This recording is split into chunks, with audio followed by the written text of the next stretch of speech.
Assalamualaikum warahmatullahi wabarakatuh.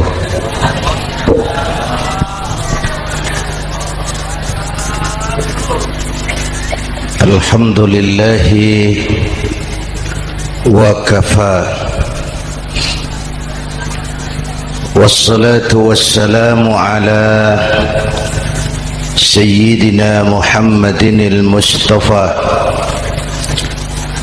wa ala alihi wa ashabihi ahli sidqi wal wafa, amma ba'd. Para ulama, para habaib, para masyayikh yang saya muliakan, yang terhormat Bapak Kapolres dan Bapak Dandim,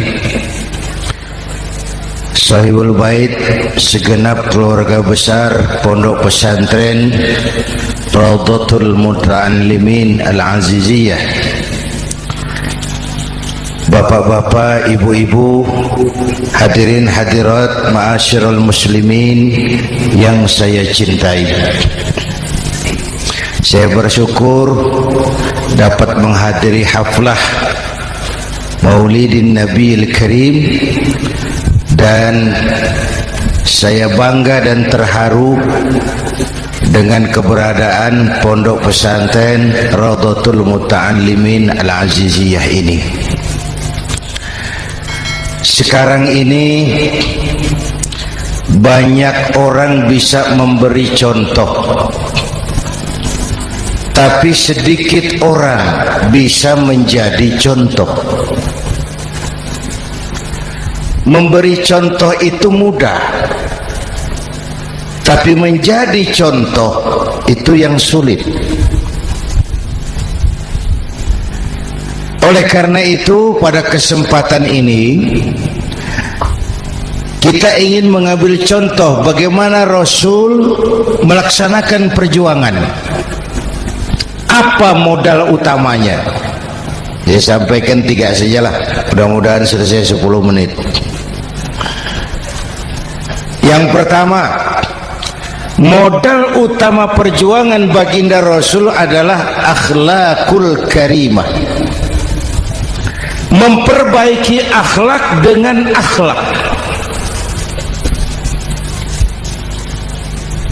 Oleh karena itu,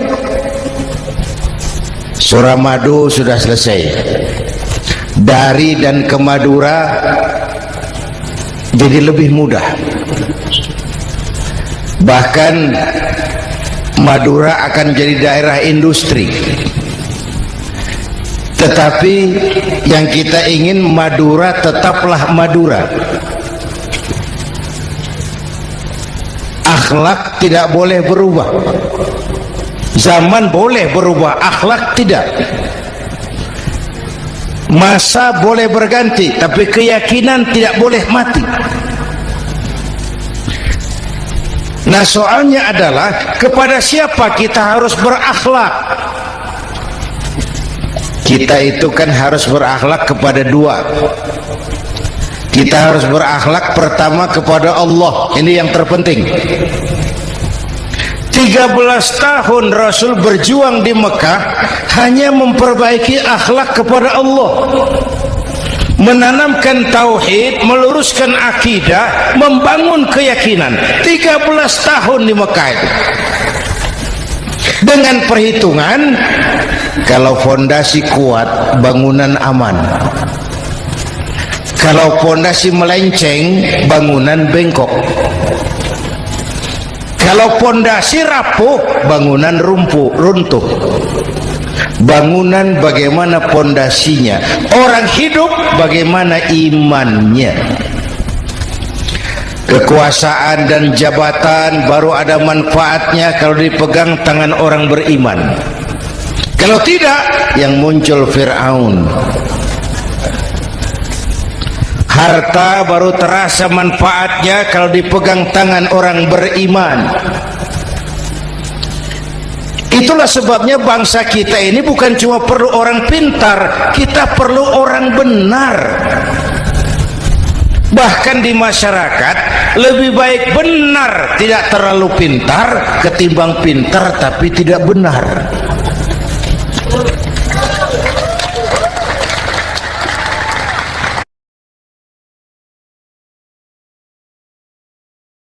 Pintar tidak benar rusak rakyat itu, Pak. Disuruh ngurus beras malah nimbun beras, ya. Disuruh ngurus laut jadi bajak laut. Disuruh ngurus hukum, bikin hukum seperti pisau, tajam ke bawah, tumpul ke atas. Kalau yang kecil salah, hukum cepat-cepat ditegakkan. Yang besar salah, diam pura-pura tidak mengerti. Itu yang melukai rasa keadilan.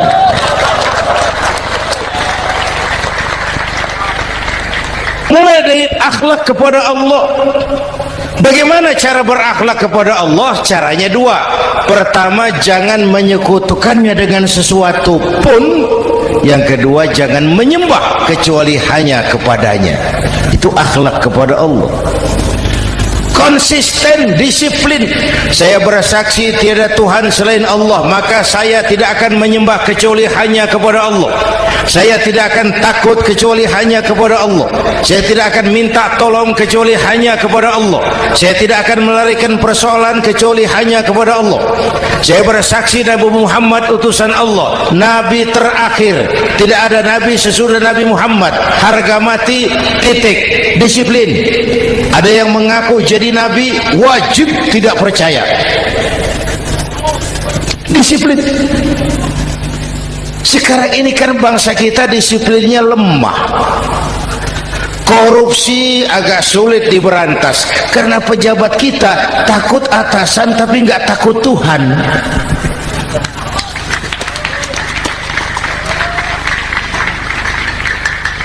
Itu sama dengan anak muda naik sepeda motor ngebut, lampu merah jalan terus, di stop sama polisi.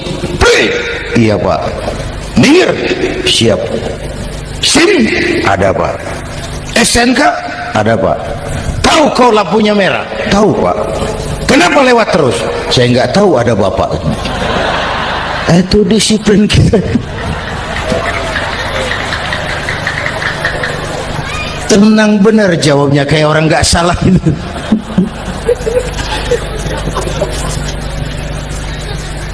Iman. Apalagi belakangan ini saya sering bilang gini Pak, ini humor tapi agak tasawuf. Orang yang paling tenang hidupnya itu tukang parkir. Coba lihat tukang parkir, walaupun mobil banyak, mereknya bagus-bagus, tidak pernah sombong. Tenang. Nanti mobil pergi satu demi satu, habis sama sekali, dia tidak sedih. Tenang. Mobil banyak tidak sombong, mobil habis tidak sedih. Apa rahasianya? Ternyata, ini tasawufnya di sini. Tukang parkir tidak merasa memiliki, tapi merasa dititipi. Itu. Siapa saja yang merasa memiliki, bersiaplah kehilangan, dan itu menyakitkan. Tapi kalau merasa dititipi, jabatan, harta, anak, istri, semua titipan, hiduplah seperti tukang parkir. Pertama, titipan tidak boleh bikin kita sombong. Dititipi kok sombong, tidak pantas. Ya, Pak Zainuddin titip mobil ya, silakan. Yang punya mobil pergi, saya petatang peteteng. Tidak pantas dititipi kok sombong. Ada orang dititipi jabatan oleh Allah sombong. Dititipi sombong. Ada enggak pejabat sombong? Ada. Namanya Fir'aun. Itu pejabat-pejabat sombong anak buah Fir'aun semua. dititipi harta oleh Allah jadi orang kaya, sombong sama tetangga, ndak mau kenal orang lain, kecil semua, jalan ndak injak tanah, kuntilanak. Yang kedua penting, titipan harus dijaga baik-baik. Kalau tidak, yang nitip marah. Yang nitip marah. Pak, titip sepeda motor, silakan. Waktu diambil sepeda motor, kaca spion pecah, knalpot hilang, bemper hancur. Marah enggak yang nitip? Marah. Saya kan titip, kenapa enggak dijaga baik-baik? Dititipi harta oleh Allah jadi orang kaya supaya bangun pesantren, bela yatim, santuni yang lemah, pelitnya 17 setan. Yang nitip marah. Dititipi jabatan oleh Allah isinya korupsi saja, yang nitip marah. Nah, saya mau kasih lihat sekarang, Allah titip Indonesia. Allah titip Indonesia. Hai rakyat, ini Indonesia, aku titip, kata Allah. Sebentar, ada meja mau naik. Silakan, Mas. Iklan. Ya, terima kasih. Jangan disangka kalau disediakan air teh pidatonya jadi lama. Dekorasi ini kok. Sampai mana tadi? Hai rakyat, ini Indonesia, aku titip, kata Allah. Ini negara besar dan kaya. Titipan ini ditebus dengan keringat, air mata, darah, dan nyawa. Ini bedanya. Malaysia memang merdeka, tapi diberi Inggris. Singapura merdeka, diberi Inggris. Indonesia merdeka, keringat, air mata, darah, dan nyawa. Ini negara aku titip, kata Allah. Ini negara besar dan kaya. Buminya subur. Di atas perut buminya segala tanaman hidup. Di bawah perut buminya ada gas, minyak, batu bara. Lautnya kaya, hutannya kaya. Kekayaan negeri ini harus digunakan bagi sebesar-besar kemakmuran rakyat. Itu amanat konstitusi. Disalahgunakan, dikorupsi, yang nitip marah. Yang nitip marah. Kalau dia marah, dia suruh makhluknya yang lain negur. Siapa? Merapi, Bromo, anak Krakatau. Itu Merapi demo, Pak.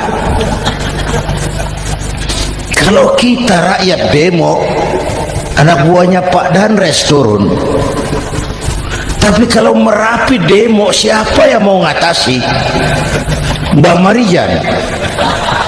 Selesai. Sekarang Mbah Marijan sudah kumpul sama Mbah Surip di alam barzah, dia sudah ketemu dia. Kata Mbah Surip, tenang Mbah Marijan, tak gendong, aman sudah. Aman sudah. Saya mau bilang Merapi itu makhluk, Krakatau itu makhluk, Bromo itu makhluk. Tidak mungkin makhluk bergerak dengan sendirinya, pastilah ada yang menggerakkan. Maka baik-baiklah sama yang bikin angin supaya bertiupnya sesuai keperluan. Baik-baik dengan yang bikin air supaya datangnya sesuai kebutuhan. Baik-baik sama yang bikin gunung supaya meletusnya pelan-pelan.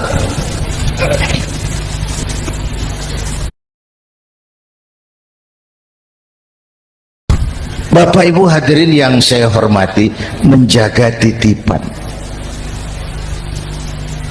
Jangan menyembah kecuali hanya kepadanya. Jangan menyekutukannya dengan sesuatu pun. Ayo, saya ngobrol kita. Bapak Ibu hadirin yang hadir di sini ini, kita ini semua hamba Allah apa bukan? Hamba Allah. Kata siapa? Kata kita. Kalau kata kita namanya ngaku. Ngaku itu boleh dan murah.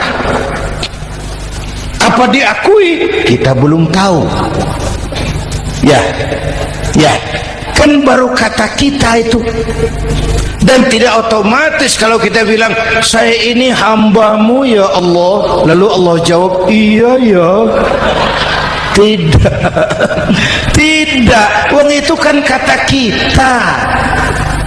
Saya hamba Allah, kata saya. Berapa banyak orang perbuatannya, ucapannya berkata saya hamba Allah, perbuatannya menyatakan dia hamba setan, hamba nafsu, hamba dunia, budak jabatan.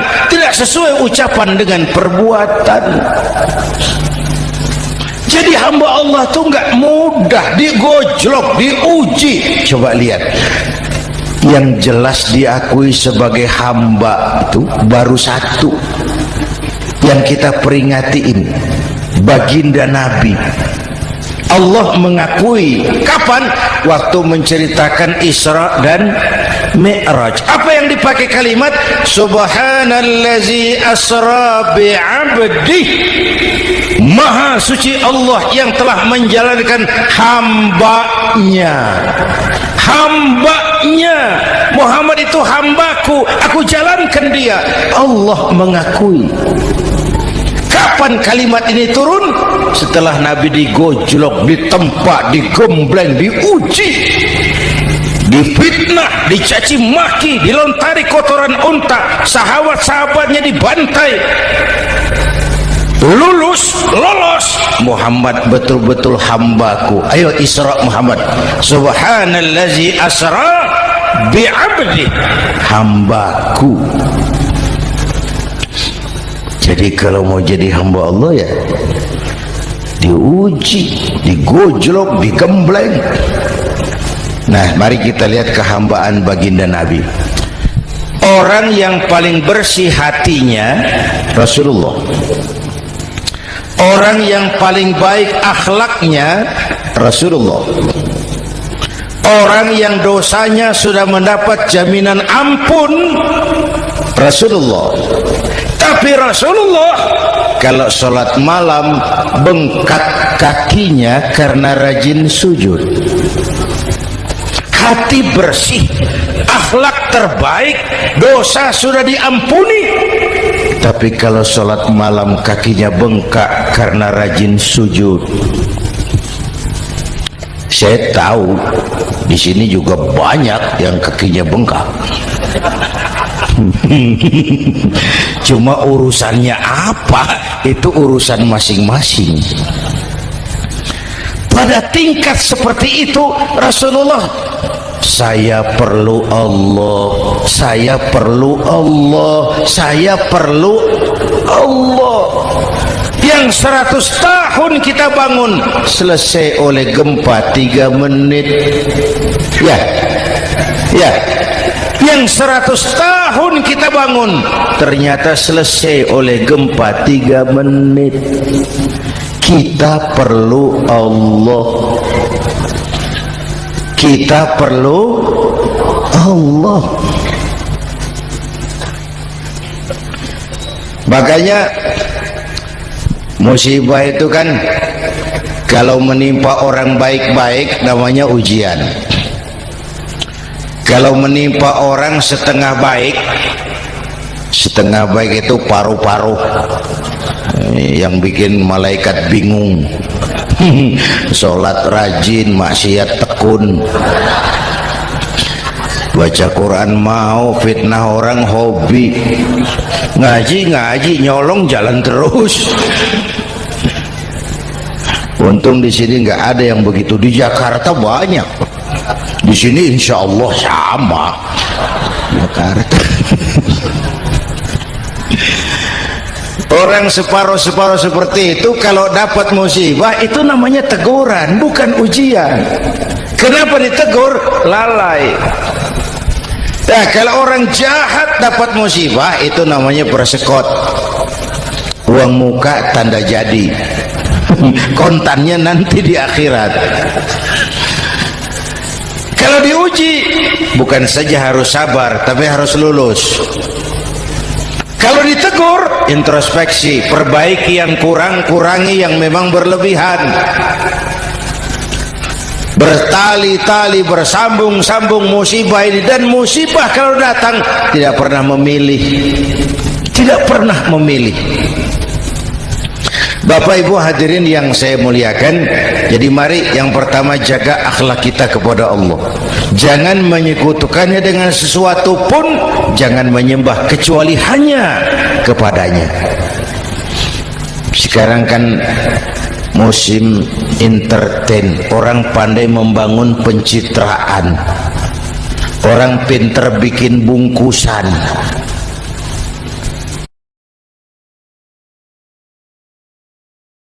Tipis bedanya. Bener Pak. Pemburu hantu pakai sorban, pakai gamis, nanti kiai pakai helm. Atribut sudah kacau sekarang ini. Siapa pakai apa, siapa mau jadi apa, tidak jelas. Sementara masyarakat kita memang agak kutil, kurang teliti, cepat heran, gampang kagum. Pernah terjadi suatu saat tabrakan di jalan, keras sekali, korban jatuh berlumur darah, dikerubungi orang banyak. Datang wartawan mau ambil gambar dari dekat, sulit, banyak sekali orang ngerubung. Dia cari akal, tolong saya dikasih jalan ke dekat korban. Orang menoleh semua. Saudara siapa? Saya bapaknya korban, katanya. Dia mengaku bapaknya korban. Ya orang minggir semua. Minggir, ada bapaknya korban. Orang minggir semua, dia maju ke depan korban. Sampai di depan korban pucat mukanya itu wartawan. Kenapa? Yang ketabrak anak monyet, Pak. Dia sudah ngaku bapaknya korban.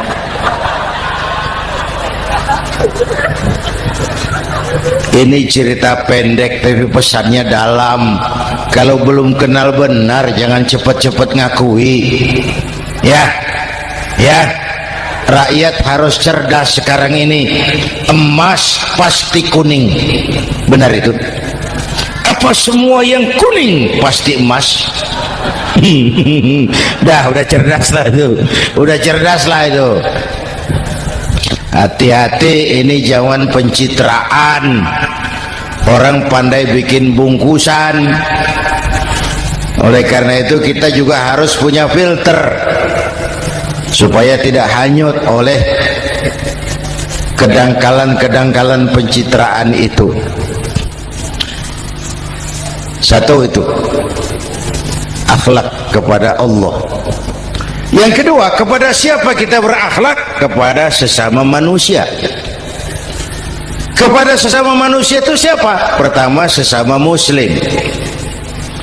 Malam ini saya hadir di sini, saya tidak merasa tamu. Saya hanya keluarga di tengah keluarganya. Bahwa saya lahir di Jakarta itu sih kebetulan. Saya nggak pesan. Yang kita tidak pesan jangan diributkan. Oh, kita nggak pesan. Warna kulit seperti ini kita nggak pesan. Dari suku apa lahir kita nggak pesan. Potongan seperti ini kita nggak pesan.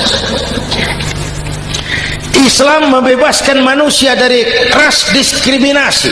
Pada waktu yang bersamaan Islam mengangkat harkat derajat martabat kaum wanita.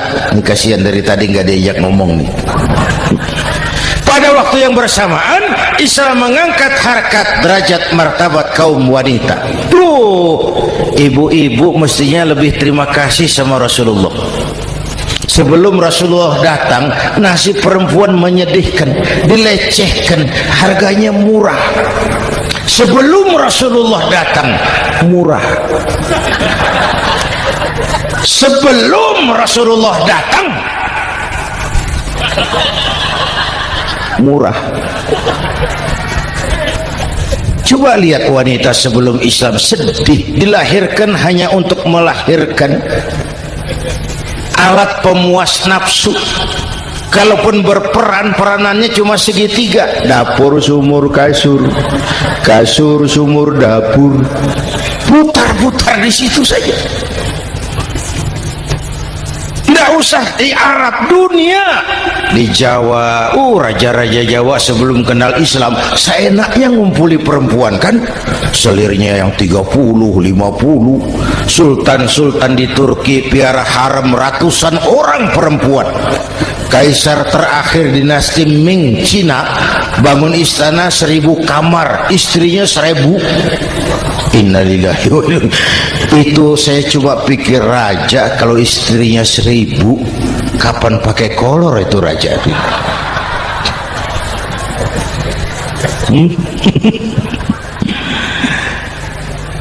Rasulullah datang terenyuh, an-nisa imadul bilad, perempuan jangan diperlakukan begitu, perempuan tiang negara. Kalau baik perempuan baik negara, kalau rusak perempuan hancur negara. Waktu ditanya, ya Rasul, siapa yang paling harus saya taati di dunia? Ibumu. Setelah itu siapa lagi? Ibumu. Setelah itu siapa lagi? Ibumu. Setelah itu siapa lagi? Bapakmu. Menghargai perempuan, ibumu, ibumu, ibumu, bapakmu. Ibu 3 kali disebut, bapak, bapak 1 kali, ibu 3 kali, bapak 1 kali, ibu 3, bapak 1, 1 bapak. Gimana sih ngitungnya jadi kerok begini? Salah ngitungnya, salah.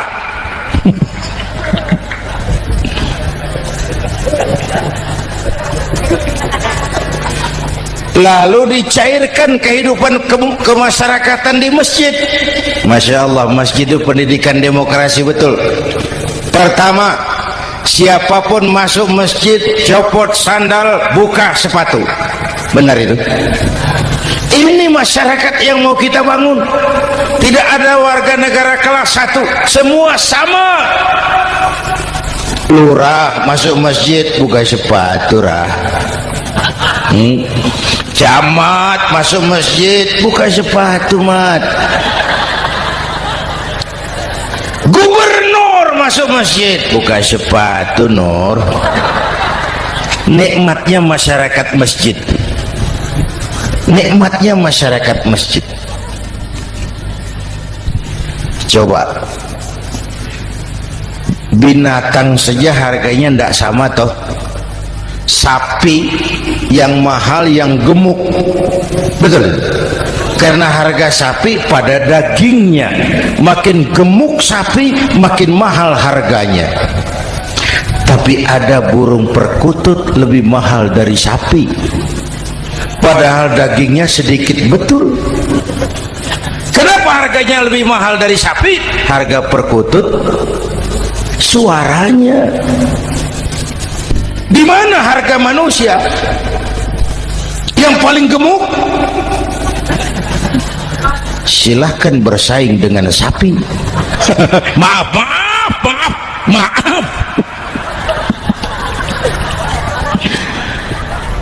Inna akramakum indallah atqakum.